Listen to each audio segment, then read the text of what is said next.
سبيله لعلكم تفلحون صدق الله العظيم اللهم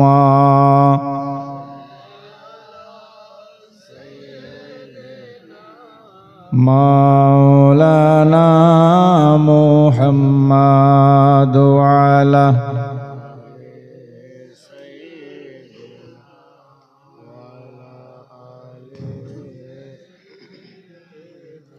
مولانا محمد আদম নবী দুনিয়ায় ছিলেন হাজার বৎসর ধরিয়া,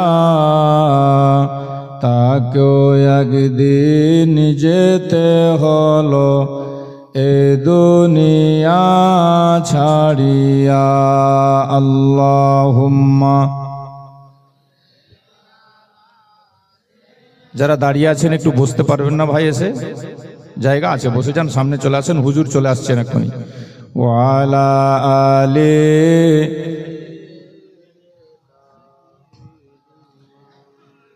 সাইয়্যিদিনা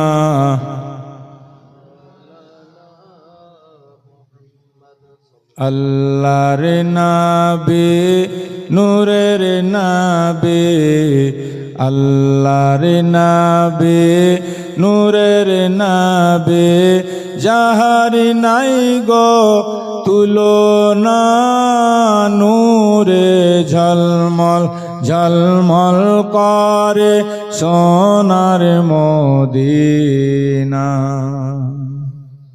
জোরে একবার বলুন তো সুবহানাল্লাহ। মহব্বতে বলুন ইয়া রাসূলুল্লাহ।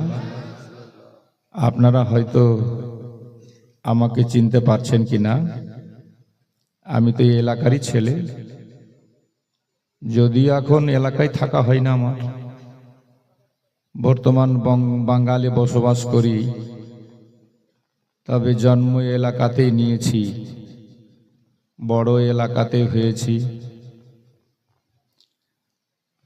তো আশা করছি যে আমাদের এই এলাকার মধ্যে সবচেয়ে বড় খুবই হচ্ছে, যেমন আপনারা উর্দু বুঝতে পারেন তেমনি আপনারা বাংলাও বুঝতে পারেন। ये हमारे इस इलाके में खूबी है हजरत, लोग हिंदी भी बोलते हैं बांग्ला भी बोलते हैं जी। पहले तो स्कूल में हम लोग जब पढ़ते थे यहाँ तो बांग्ला चलता था, अब बांग्ला बंद हो गया, अब सिर्फ हिंदी ही चलता है ना। আমাদের সময় বাংলা চলতো। আমরা জিএন উচ্চ বিদ্যালয় আমানত হাই স্কুলের ছাত্র, আমি স্টুডেন্ট। তখন আমরা ইতিহাস পড়েছি বাংলাতে, সাহিত্য পড়েছি বাংলাতে, ভূগোল পড়েছি বাংলাতে। এখন ওইগুলো সব হিন্দি হয়ে গেছে। যাই হোক, हमारा ये इलाका हजरत आधा, माने हम लोग ऐसे हैं कि आधा इधर आधा उधर। बंगाल कहता है कि ये मेरा है और झारखंड कहता है कि ये मेरा है, अब बीच में हम लोग फंसे हैं, इसीलिए यहाँ उन्नति नहीं है। हाँ, दुआ फरमाइए हजरत जी।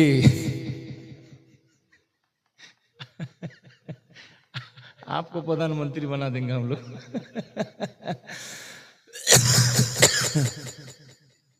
ব্রাদার, আমরা সত্যি ভাগ্যবান যে এতদিন তো হুজুর তাজুল আউলিয়াকে আপনারা দেখতেন, আজকে সুবহানাল্লাহ উনার শাহজাদাকে দেখছেন আপনারা, এবং নুরানি চেহারা দেখেন। আর একটা কথা বসে বসে অনুভব করেন যে গৌসে পাকের আওলাদ যদি এরকম হয় তো গৌসে পাক কিরকম ছিল। ইনারা ডাইরেক্ট গৌসে পাকের আওলাদ। মখদুম পাকের হচ্ছেন রুহানি আওলাদ, আর গৌসে পাকের হচ্ছেন জিসমানি আওলাদ। गौसे पाकेर सन्तान इनारा। क्या हुआ? हाजत को आने दीजिए, उसके बाद ही आप। हाँ, तो हुजूरेर चेहरा देखें। और एक कथा मिलान इमाम इश्क मोहब्बत आला हजरत फाजिले बेरेलवी रादियाल्लाहु ताआला अन्हु बहुदिन आगे बोलेছিলেন इनार परदादा आला हजरत अशरफी मियाँ जार शाने একটু আগে আপনারা মনকাবাত শুনছিলেন, अशरफी अशरफी अशरफी आला हजरत की क्या शान है, শুনছিলেন না? তো উনার চেহারা যখন দেখেছিলেন ইমাম ইশক মোহব্বত আলা হযরত ফাজিলে বেরেলভী, আর উনার সামনে বসেছিলেন আরেকজন সৈয়দ, তিনি হচ্ছেন আলা হযরতের পীর সৈয়দ আলে রসুল মার হারবি। দুইজন একসাথে বসেছিলেন, কথা চলছিল, মাঝখানে ইমাম ইশক মোহব্বত আলা হযরত ফাজিলে বেরেলভী আদবের সহিত হাত বেঁধে বসেছিলেন, কারণ উনি সৈয়দের খুবই ইজ্জত করতেন। আপনারা শুনেছেন যে একটা দাড়িও ছিল না, এরকম একটা সাধারণ সৈয়দ ঘরের ছেলে ওনাকে পালকিতে করে নিয়ে যেতে এসেছিল, তো উনি খুশবু পেয়ে পালকি থেকে নেমে গেছিলেন। আলা হযরতের ইশক কেমন ছিল নবী এবং আলে নবীর সাথে, যে সৈয়দের খুশবু পেতেন উনি, আওলাদে নবীর সেন্ট পেতেন। তো ইনার পরদাদা আলা হযরত আশরাফি মিয়া আর আলা হযরত ফাজিলে বেরেলভী রাদিয়াল্লাহু তাআলা আনহুর পীর ও মুর্শিদ সৈয়দ আলে রসুল মার হারবি দুইজন এক জায়গাতে বসে গল্প করছেন, কিছু আদান প্রদান হচ্ছে, লেনদেন হচ্ছে, তোহফা তাহাইব। তারই মধ্যে রসুল পাক তশরীফ অনয়ন করছেন, দয়ার নবী সাল্লাল্লাহু আলাইহি সাল্লাম হাজির হচ্ছেন। তো দুইজন সৈয়দ দেখছেন, আর দুইজনের বরকতে ইমাম ইশক মোহব্বত আলা হযরত ফাজিলে বেরেলভীও দেখছেন। তো দেখেই ওখানে বরজস্তা উনি বলেছিলেন, তেরি নসলে পাক মে হ্যায় ইয়া রসুল আল্লাহ, তেরি নসলে পাক মে হ্যায় বাচ্চা বাচ্চা। দুই দিকে বসেছিলেন দুইজনা, বাচ্চা বাচ্চা নূর কা, তু হ্যায় আইনে নূর, তেরা সব ঘরানা নূর কা। জোরে বলুন সুবহানাল্লাহ।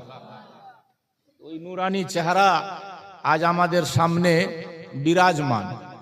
একটু পরে উনি মুনার আব্বাজান আসছেন, আমাদের পীর মুর্শিদ আসছেন, হুজুর তাজুল আউলিয়া আসছেন, ওনারও চেহারা আপনারা দেখবেন আর মিলাবেন যে সুবহানাল্লাহ, ইনাদের চেহারাতে 1400 বছর পরে যখন এত নূর চমকায়, আমার দয়ার নবী মুস্তাফার চেহারাটা কি নূরময় ছিল ভাই। যে চেহারা দেখে মা আয়েশা বলেছিলেন যে ইউসুফ নবীকে দেখে তো মিশরের মেয়েরা আঙ্গুল কেটেছিল, আমার নবীকে যদি দেখে নিত ওই মেয়েরা, তো নিজের কলেজা কেটে বের করে দিত। আমার নবীর কি চেহারা ছিল। তো সেই নূরের,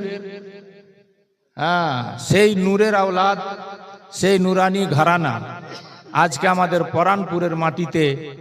তবে পরানপুরের মানুষের পরাণ এত কমজোর কেন আমি কিছু বুঝতে পারলাম না।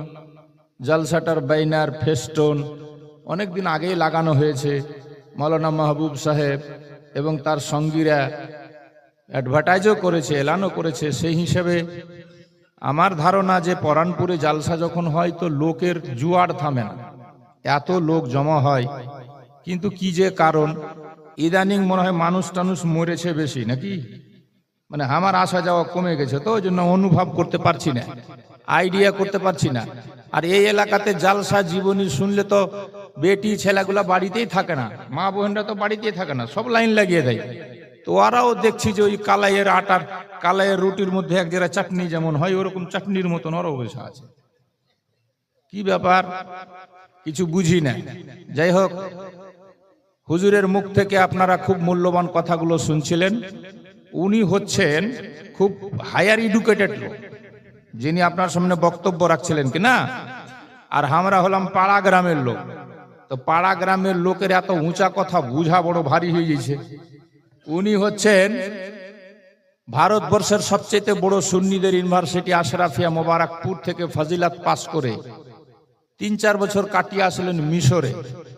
তো ইনাদের কথাগুলা ওই ইউপি টিউপি বোম্বাই বড় বড় টাউনের শহরে যখন জলসা হয় কিনা, তো ইনাদের কথাগুলো ওখানকার বেশি হাই র্যাঙ্কের এডুকেটেড পার্সন, যারা শিক্ষিত লোক, যারা উর্দু খুব ভালো জানে, যারা তারা ইশারাতে বুঝতে পারে এবং মজা পায়। আমরা হয়তো অতটা মজা পেলাম কিনা, মানে আমরা যতটা বুঝি ততটাই। কি বলেন? হ্যাঁ है ना, सब समझ रहे हैं? अच्छा, हजरत की तकरीर तो बहुत शानदार हुई, तो मैं कह रहा हूं कि पता नहीं ये लोग समझ पाए कि नहीं पाए। ये लोग बहुत अच्छी तरह उर्दू समझते ना, सब उर्दू में बीए पास है। मैं एक लफ्ज बोलता हूँ, समझा के दिखा दें जरा। उर्दू लफ्ज बोलता हूँ तो देहात के लोग तो हर उर्दू तो नहीं समझ पाएंगे ना भाई। कुछ लोग हैं जो समझेंगे। अब सबाई तो এখানে মাধ্যমিক পাস বসে নেই, কি কথা বলেন? তো এটাই বলছিলাম যে হাজরাতের বক্তব্য ছিল খুব উঁচু র্যাঙ্কের, আর আমরা এখানে বসে আছি সব লেভেলের লোক, কি বলেন, সব র্যাঙ্কের। তো যাই হোক, আপনারা বুঝতে পারলেন কি পারলেন না, আল্লাহ পাক তৌফিক দেখ বুঝার। এবং হযরত আসছেন আমাদের, যিনি সুবহানাল্লাহ উর্দু বুঝতে না পারলে বাংলাও বলতে পারেন। উনি যেটা মানুষ বুঝতে উনি অনুভব করেন যে আমার কথা কেউ বুঝতে পারছে না, তখন ওটাকে উনি বাংলাতে বুঝাবার চেষ্টা করেন। আর আলহামদুলিল্লাহ 50% উনি বাংলা বলতে পারছেন। এটা আমাদের জন্য খুব খুশির বিষয়। এই জন্য আপনারা ধৈর্য ধরে বসে থাকবেন। হুজুর একদমই চলে আসছেন। আমি সামান্য কিছুক্ষণের জন্য আপনাদের সামনে এসে উপস্থিত হয়েছি। আর সন্ধ্যা থেকে অনেক আমার এলাকার ওলমায়ে কেরামরা আপনাদের সামনে সুন্দর সুন্দর বক্তব্য রেখেছেন। আপনারা সব হয়তো শুনেছেন, অনুভবও করেছেন, বুঝতেও পেরেছেন আশা করছি, নাকি? বুঝেছেন তো? কি বুঝেছেন বুঝান দেখি। তখন আর নেই, হ্যাঁ শোনাতে হবে। মানে একটা লোক কোন জালসা বাদ দেয় না, সব জালসাতে যায়। তো ওকে লোক কইছে, হ্যাঁ হে তুই জালসাতে একটাও ছাড়িস না, তো কিছু ফের বুঝতে পারছিস? তো কইছে কি বুঝবো হে, জালসা যখন শেষ তখন আমি লুঙ্গি ঝেড়ে ধুনু দিয়ে বাড়ি চলে গেল, আমি আর কি বুঝবো? তো এরকম শুনে লাভ আছে ফের? শুনলে বুঝে শুনতে হবে নাকি? আরে হ্যাঁ করেন না, বুঝে শুনবেন তো লাভ হবে। যাই হোক, আশা করছি আপনারা হয়তো বুঝেছেন, আমার বুঝাতে ভুল হতে পারে। তবে আমি বাংলা কয়েকটি ছন্দ, না লাগে মন্দ, অভ্যাস মোতাবেক পাবেন আনন্দ। একবার সকলে বলুন তো সুবহানাল্লাহ, মহব্বতে বলুন ইয়া রাসূলুল্লাহ, আর পারলে আমার সাথে বলবেন, ভালো লাগবে। আল্লাহর নবী, দয়ার নবী, আল্লাহর নবী, দয়ার নবী, যাহার নাই গো তুলনা, নূরে ঝলমল ঝলমল করে সোনার মদিনা। সবাই বলবেন, নূরে ঝলমল ঝলমল করে, মাশাআল্লাহ, নূরে ঝলমল ঝলমল করে, দয়ার নবীর আশিক যারা, হীরা মুক্তা চাই না তারা গো, থাকে সদাই মাতোয়ারা, থাকে সদাই মাতোয়ারা, কখন হব রওয়ানা, নূরে ঝলমল ঝলমল করে, বলো নূরে ঝলমল ঝলমল করে, আল্লাহর নাবে, দয়ার নাবে, আল্লাহর নাবে, মায়ার নাবে, যাহার নাই গো তুলনা, নূরে ঝলমল ঝলমল করে। কে যাও তোমরা মদিনাতে,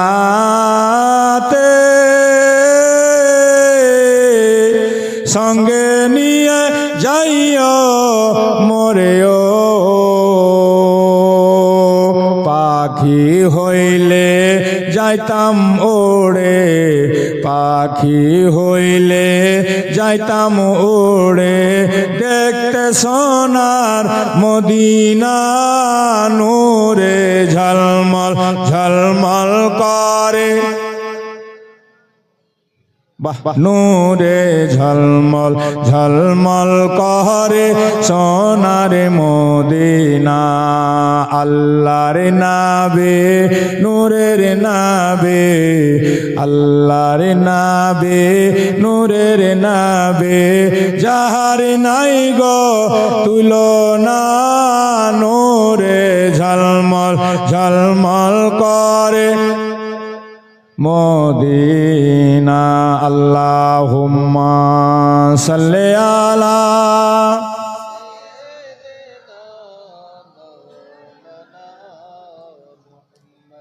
ওয়া আলা আলি সাইয়্যিদিনা সাইয়্যিদিনা।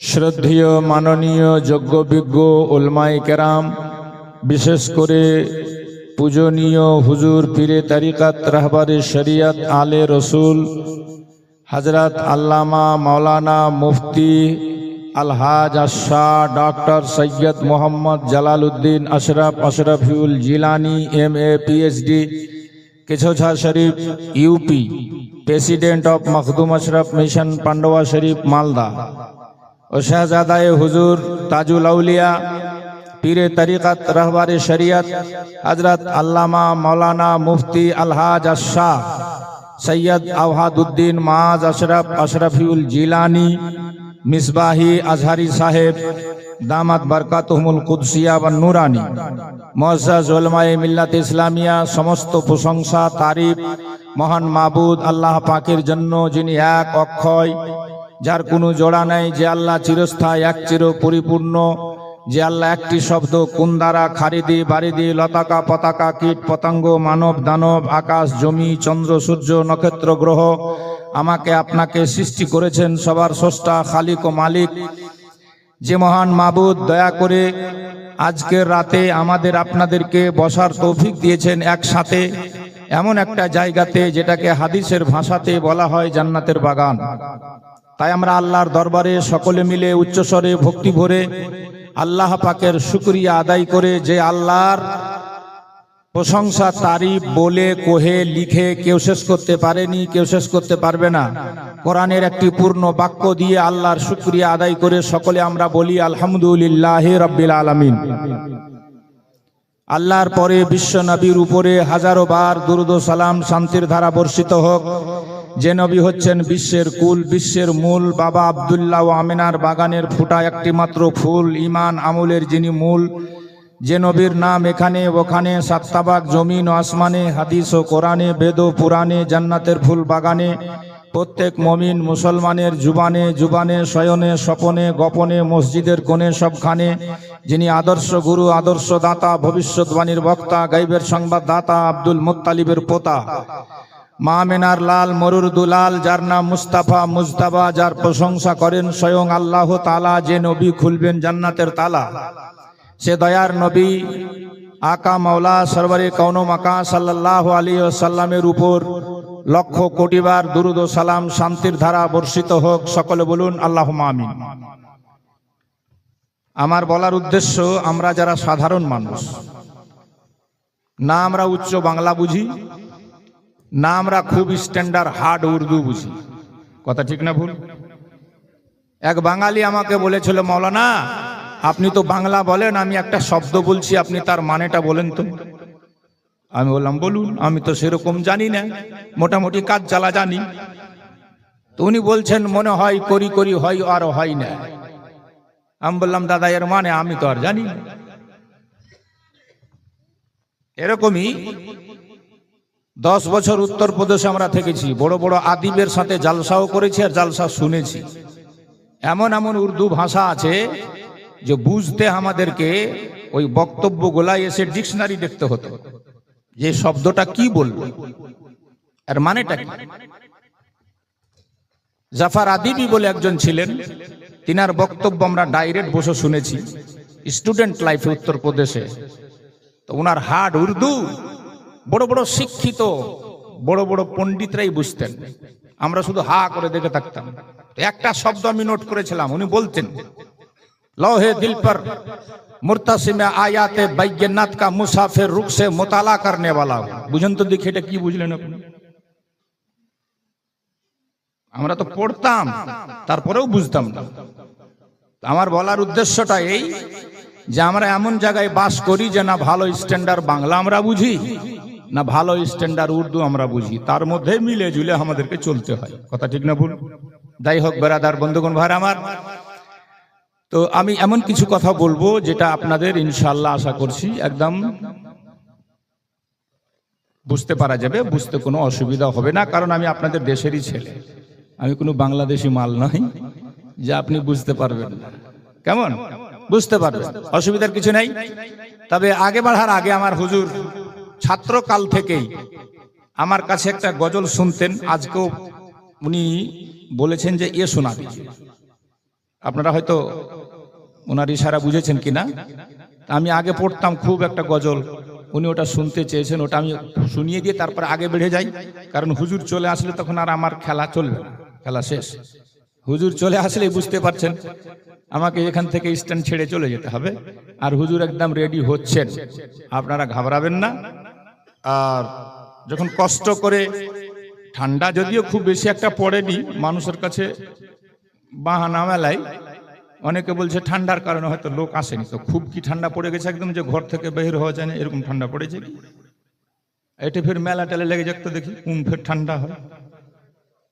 বুড়াটাও থুর করে যে আগে বসার চেষ্টা করবে, কথা ঠিক বলছে না ভুল? একটা তামাশা লেগে যাক তো দেখি খালি। হ্যাঁ, পুষ মাসে ঠান্ডাতে লাগলেও তো জায়গা পাওয়া যাবে না, কিন্তু ভালো কাজে আজকাল লোক নেই বাবা। হ্যাঁ না, আর যদি আসে তো ভালো করে বসবে না, ওই পিছের দিকে থাকবে। এক বক্তা দেখা কইছে যে ইসলাম বহুত পিছে চলা গিয়া, আর ওর মধ্যে একটা লোকেরই নাম ছিল ইসলাম, তো ও কইছে যে মৌলভী সাহেব আমার নাম জানলে কেমনি করে, আর ও বসেছিল শেষের দিকে, তো ওইখান থেকে উঠে কিন্তু খানিক আগিয়ে আসলো। ফের মৌলভী বক্তব্য দিতে দিতে উর্দু ভাষার বক্তা বেদাম হাত পাঁও ঝেড়ে কইছে ইসলাম বহুত পিছে চলা গিয়া, তখন উঠে ফের খানিক আগে এসে কইছে আমার নামই জানলে কেমনি করে, আমি পিছে বসে আছি, একদম আগা দিকে সামনের দিকে এসে বসে গেছে। ফের কইছে ইসলাম বহুত পিছে চলা গিয়া। এবার ও লাফিয়া কুদ্দা কইছে যে আমি কি চৌকিতে চড়ে হেলবো? তো মৌলভী সাহেব কইছে কাহে তুমি চৌকি মে চড়েগা রে? তো কইছে আপনি বারবার যে কইছেন যে ইসলাম পিছে চলা গিয়া, ইসলাম পিছে চলা গিয়া, আমি আর তো আগে হয়েছি তা কইছি ইসলাম পিছে চলা গিয়া। হ্যাঁ, তো আজকাল আমাদের লোকের অবস্থা এরকম, বুঝলেন? জালসা জুলুস আসলেও ভালো আল্লাহর ওলিরা এসছেন, আওলাদে নবী এসছেন, কেছোছা শরীফ থেকে ওনারা সুবহানাল্লাহ তশরিফ অনয়ন করেছেন। প্রতি বছর আমরা পাই না, 2-3 বছর পরে একবার সুযোগ পাওয়া যায়, তো কমপক্ষে তিনাদের দোয়া নেওয়ার জন্য তো আসা দরকার মানুষকে, কথা ঠিক না ভাই? কারণ নিগাহে ওলি মে ও তাসির দেখি বদলতে হাজারোं की तकदीर দেখি। আল্লাহর ওলিদের যদি নিক নিগাহ পড়ে যায়, তো আমি তো দেখেছি হুজুর তাজুল আউলিয়ার সাথে আমি 30 বছর ধরে ঘুরছি, 30 বছর ধরে। মালদা ডিস্ট্রিক্টে যতগুলা জালসা হয় আমাকে প্রত্যেকটা জালসাতে হুজুরের থাকতে হয়। আগে গ্যাংটক, সিকিম, দার্জিলিং, দুয়ার, চা বাগান, রাঁচি পর্যন্ত হুজুরের সাথে আমি গেছি। কলকাতা এগুলো তো আছে আপনার। তো দেখেছি যে যেগুলো জায়গাতে হুজুরকে নিয়ে যাওয়া হতো রাস্তা নেই, ঘাট নেই, আটিহার কাটিহার, বারসই টারসই, সেই সময়তে গাড়ি নেই, ঘোড়া নেই, সুবিধা নেই, পায়খানা নেই, পেচ্ছাব নেই, তারপরেও হুজুর কষ্ট করে মানুষের হেদায়েতের জন্য যেতেন। কিন্তু যেইগুলা এলাকাতে মোহাব্বত করে মানুষ নিয়ে গেছে, গরমের দিনে হুজুরকে গাছ তলাতে পর্যন্ত খাটে করে শুয়ে রাখা হয়েছে গরমের জ্বালায়, ফ্যান নাই, পাখা নাই, লাইন নাই। এই আপনার কাটিহার বারসই, আমাদের এগুলাতে 2-4 বছর আগে কি ছিল বলে, গরমে কত কষ্ট। এই যে মাদ্রাসার জালসাতে না আছে আলো, না আছে বাতাস, পীর সাহেবকে একবার নিয়ে আসা হলো, গোটা রাত বসে আমরা পাখা ঝুলিয়েছি, গোটা রাত। এই পীর সাহেবের কথা বলছি, এইখানকারই কথা বলছি, আপনি আর কোথায় যাবেন? তো একটা জিনিস আমি দেখেছি যে যারাই ভালোবেসে মোহাব্বত করে হুজুরকে দাওয়াত দিয়ে নিয়ে গেছে, হুজুর ওদের কাছে গেছেন, ওদের দাওয়াতে পৌঁছেছেন, আর খুশি হয়ে ওদেরকে এমন দোয়া দিয়েছেন যে যেগুলা এলাকাতে হুজুর গেছেন কষ্ট করে, আজ সব জায়গাতে দেখছি রাস্তা একদম ওকে ফার্স্ট ক্লাস হয়ে গেছে। আমিও অবাক হয়ে গেলাম, আজকে ট্যাক্সি চালিয়ে আসলাম ফারাক্কা দিয়ে, তো বেওয়া পুল তো আপনারা জানেন, জন্মেরি ওবড়া খোবড়া, আর এইখান থেকে নাচঘাট থেকে এই দিকখানে এত সুন্দর রাস্তা হয়েছে, আমার আশাই হয়নি মাঝখানে। এগুলা সব বুজুর্গানের দিনের কদমের বরকত, বুঝলেন? তো ইনাদের বরকত নেওয়া দরকার, ইনাদের নিগাহ নেওয়া দরকার, ইনাদের দোয়া নেওয়া দরকার। ইনাদেরকে টাকা পয়সা দিয়ে, হাক্কানি যারা ওলি, তাদেরকে আপনি টাকা পয়সা দিয়ে পাবেন না। কেউ বলতে পারবে? এবার যে হুজুরের কবার আসা হয়ে গেল, কেউ এলাকাতে বলতে পারবে একজন যে হুজুর আমাকে বলেছিল যে আমার কাছে আমাকে এত টাকা দিও তুমি? পাবেন না। হাক্কানি আল্লাহর ওলিকে কোনোদিন পয়সা দিয়ে পাওয়া যায় না, মহব্বত দিয়ে পাওয়া যায়, ভালোবাসা দিয়ে পাওয়া যায়। তো এখানকার কিছু ভালোবাসা প্রেমিক অনেকে আছেন, আপনারা আলহামদুলিল্লাহ অনেকেই ভালোবাসেন, সেই ভালোবাসার কারণে ওনারা ছুটে আসছেন এত কষ্ট করে। তো যাই হোক, সেই ভালোবাসার ফলটা আমাদেরকে নিয়ে যেতে হবে শেষ পর্যন্ত, দুয়াটা আমাদেরকে হুজুরের নিয়ে যেতে হবে, এইটুকু আশা করে এখানে বসতে হবে। তো হুজুরের ফরমাইশ আমি পুরা করতে যাচ্ছি, আপনারা একবার জোরে মোহব্বতে সুবহানাল্লাহ বলুন তো। আমাদের এই এলাকার মানুষ তো আলহামদুলিল্লাহ এমনিতে দুর্বল কম, খাওয়া দাওয়া ভালো হয় আর শরীর স্বাস্থ্যও ভালো এই এলাকার মানুষের। নদীর বাতাস, সূর্যের তাপ সবই আপনারা পাচ্ছেন। একটু আর জোরে বলা যাবে? মাশাআল্লাহ। দেশেতে ভালো লাগে না, সবাই বলবেন যাব সোনার। মাশাআল্লাহ, আল্লাহ যেন সবাইকে পৌঁছে দেয়। দেখুন আমিও পৌঁছাতে পারিনি, গরিব মানুষ, তো আপনারাও দোয়া করেন যে আমিও যেন একজন পৌঁছে যাই। আল্লাহর নবী যেন আমাদেরকে ডেকে নেই, হুজুরদের যেন নিগাহে কারাম হয়ে যায়, তাহলে ইনশাল্লাহ আমরা একদিন পৌঁছাবো। আমার সাথে সবাই বলবেন দেশেতে ভালো লাগে না,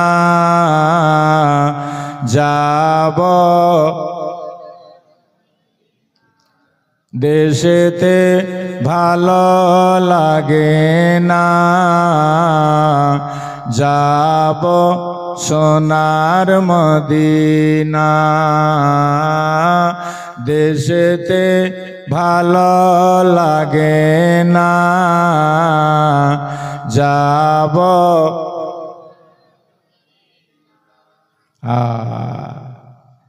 সুবহানাল্লাহ। নবীর মদিনা সত্যি সোনার মদিনা। আমার বাপকে আর মাকে আমরা পাঠিয়েছিলাম আল্লাহর রহমতে হজ করতে, তাহার বাপ যা কইছে বেটারে সত্যি সোনার মদিনা রে, নবীর মদিনা সত্যি সোনার মদিনা, সব জায়গা সোনার মতো ঝলমল ঝলমল করছে। যারা গেছেন তারা নিশ্চয় দেখেও হবেন আর জেনেও হবেন। আল্লাহ আল্লাহ, সেই মদিনার শানে বিদ্রোহী কবি, বাংলার কবি, বিখ্যাত কবি কাজী নজরুল কত যে গজল লিখেছেন, কত যে নাত লিখেছেন, শেষ নেই বাবা। হ্যাঁ, কোথাও বলছেন মনে বড়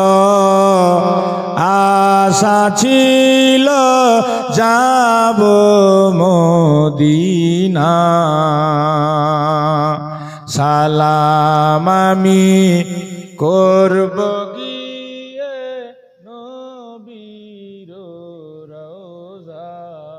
তোর মাইকের আওয়াজ বসা কেন রে? বাসি ভাত খিলিয়ে রেখেছি, গলা বসিয়ে দিয়েছে। মনে বড় আশা ছিল যাব মদিনা। কোথাও বিদ্রোহী কবি কাজী নজরুল লিখেছে, এত আছে এত আছে, আমি যদি বলতে লাগি সারা রাত পার হয়ে যাবে। বিদ্রোহী কবি কাজী লিখেছেন, আমি যদি আরব হতাম মদিনারি পথ, যে পথে মোর চলে যেতেন নূর নবী হযরত। জোরে বলুন সুবহানাল্লাহ। তো ইনশাআল্লাহ কোনোদিন সময় পেলে শোনাবো। আমি কিছু বক্তব্য রাখি আপনাদের সামনে। কোরআন পাকের আয়াত পড়েছি, আল্লাহ বলছেন ঈমানদারের উদ্দেশ্যে, হে ঈমানদারেরা আল্লাহকে ভয় করো। তো যারা ঈমানদার তো তারা আল্লাহকে তো ভয় করবে, কথা ঠিক না ভুল? আরে জোরে বলেন ঠিক না ভুল? তা আমরা ঈমানদার কিনা? আরে হ্যাঁ হু করেন। আর আমরা যেমনি হই, কিন্তু নবীর উম্মত হওয়ার কারণে আল্লাহ ডাক দিচ্ছে আমাদেরকে কি বলে? আল্লাহ বলেন, হে ঈমানদারেরা, তোমরা আল্লাহকে ভয় করো আর আল্লাহ পর্যন্ত পৌঁছানোর জন্য ওসিলা ধরো, খোদার রাহে জিহাদ করো। চারটা কথা আল্লাহ বলেছেন। এক, ঈমানদার। দুই, আল্লাহকে ভয় কর। তিন, ওসিলা ধর। চার, আল্লাহর রাহে জিহাদ কর। আমরা কলমা পড়েছি, ঈমানদার হলাম। আল্লাহ বলেন, ঈমানদার, আল্লাহকে তোরা ভয় কর। আল্লাহকে ভয় করার মানে হলো যে আল্লাহকে ভয় করে সে কোনোদিন মিথ্যা কথা বলবে না। আল্লাহকে ভয় করার মানে হলো যে আল্লাহকে ভয় করবে সে জীবনে কোনোদিন নামাজ কাজা করবে না। কথা ঠিক না ভুল? জোরে বলেন, ঠিক না ভুল? তো যদি আমরা আল্লাহকে ভয় করি তাহলে নিশ্চয় নামাজ কাজা করব না। সারা রাত জালসা শুনলেন, 50,000 টাকার বক্তা নিয়ে সে লেকচার মারল, আপনারা শুনে বাড়ি গেলেন। ফজরের টাইমে মুয়াজ্জিন আযান দিচ্ছে, আসসালাতু খায়রুম মিনান নাওম।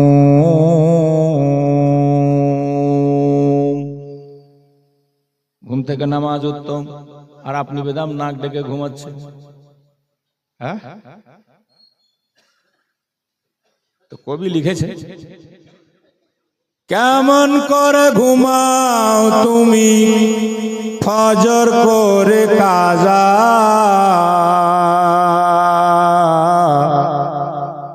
এমন তো হতে পারে তোমার জোহরে জানাজা। মানুষ এমন তো হতে পারে তোমার জোহরে জানাজা। হতে পারে না? মুসলিম হয় না জন্ম নিলে মুসলমানের ঘরে, কাফির মুমিন তফাৎটা হয় নামাজের উপরে। একজন হিন্দু, একজন বেঈমান আর একজন ইমানদারের তফাৎ এটাই যে ইমানদার নামাজি হবে আর বেঈমান বেনামাজি হবে। আমরাই তো সব বেনামাজির দল। কথা ঠিক না ভুল? ইমাম শাফিঈ রাহমাতুল্লাহ আলাইহি বলছেন, যারা নামাজ পড়ে না তারা কাফির। আল্লাহর নবীর হাদিস আছে, মান তারাকাস সালাত ফাকাদ কাফার। যে নামাজ ছেড়ে দিল সে কুফরি করলো। ইমাম শাফিঈ বলছে সে কাফির হয়ে গেল যে নামাজ ছাড়লো। ইমাম আজম আবু হানিফা বলছেন যে কাফির বলা যাবে না, তাকে গুনাহে কবিরা করলো, এটা আমরা বলবো। আমরা হানাফি। কবি বলছে, আহা, জন্ম মুসলিম হয় না জন্ম নিলে মুসলমানের ঘরে, কাফির মুমিন তফাৎটা হয় নামাজের ভিতরে। মানুষ নামাজের উপরে। মুসলিম হয় না জন্ম নিলে মুসলমানের ঘরে, আর কাফির মুমিন তফাৎটা হয় নামাজের উপরে। মানুষ নামাজের উপরে। এই জীবনে নামাজ জানো, এই জীবনে নামাজ জানো হয় না কভু কাজা, এমন তো হতে পারে তোমার জোহরে জানাজা। মানুষ এমন তো হতে পারে তোমার জোহরে জানাজা। হুজুর বলছিলেন না, ওয়াল আসরে ইন্নাল ইনসানা লাফি খুসর, সব মানুষ ক্ষতির মধ্যে। আল্লাহ বলছেন এই কথা, কিন্তু আগে আল্লাহ কি বলছেন? ইল্লাল্লাযিনা আমানু ওয়া আমিলুস সালিহাত, তবে লাভবান তারাই, কামিয়াব তারাই যারা ঈমান আনার পরে ভালো আমল করেছে। বলুন সুবহানাল্লাহ। আপনি মনে করেছেন যে আমি গরু খেয়েছি আমার মুসলমানি হয়েছে, আর কি? এটাই তো, খাবো, কামাবো, ঘর বাড়ি করবো, মরে যাবো। খালি মরেই দেখেন না, মরেই দেখেন, তারপরে বুঝতে পারবেন যে আল্লাহ কি করতে আপনাকে তৈরি করেছিল আর আপনি দুনিয়াতে এসে কি করলেন। শুনেন, বেনামাজির লাশ কবরে রাখিবে যখন, মাটির চাপে পাঁজরের হাড় ভাঙবে রে তখন, মানুষ ভাঙবে রে তখন। বিষাক্ত ওই সাপের ছবল, বিষাক্ত ওই সাপের ছবল, বেনামাজির সাজা। এমন তো হতে পারে তোমার জোহরে জানাজা, এমন তো হতে পারে তোমার জোহরে জানাজা। কেমন করে ঘুমাও তুমি ফজর করে কাজা, এমন তো হতে পারে তোমার জোহরে জানাজা। জোরে বলুন সুবহানাল্লাহ। বেনামাজি পাবে না হয় নবীর শাফাআত, দোজখ হবে শেষ ঠিকানা। আঘাত আর আঘাত মানুষ, আঘাত আর আঘাত। হাসর মিজান পুলসিরাতে নয়তো কোনো যাজা, এমন তো হতে পারে তোমার জোহরে জানাজা। মানুষ এমন তো হতে পারে তোমার জোহরে জানাজা। আল্লাহ বলেন ভয় করো, আমরা ভয় করি না। ভয় যদি করতাম মিথ্যা কেন বলি, ভয় যদি করতাম চুরি কেন করি, ভয় যদি করতাম ডাকাতি কেন করি, ভয় যদি করতাম বসে বসে চায়ের দোকানে মানুষের নিন্দা কেমন করে করি। আল্লাহর নবী বলেছেন 3 প্রকারের মানুষ মরার পরে তাদের মুখ কাবা শরীফের দিকে থাকবে না। 1 নম্বর মদখোর, 1 নম্বর নিশাখোর। নিশা খেতে খেতে মরলে মাটি দিয়ে আসবেন, তার মুখটা কাবার দিকে থাকবে না, অন্য দিকে ঘুরে যাবে। 2 নম্বর হলো চুগলখোর, বিশেষ করে আলিমুল মারসানে যারা নিন্দা করে তাদের মুখটা কাবা শরীফের দিকে থাকবে না। 3 নম্বর নবী বলেন ওই মহিলারা, ওই মেয়ে ছেলেরা যারা দুনিয়াতে স্বামী থাকতে স্বামী চিনল না, স্বামী মানল না, স্বামী যখন মরে যায় মানুষকে দেখানোর জন্য বুক ঠাঠিয়ে ঠাঠিয়ে কাঁদে, নৌহা করে তারা, বয়ান করে করে কাঁদে।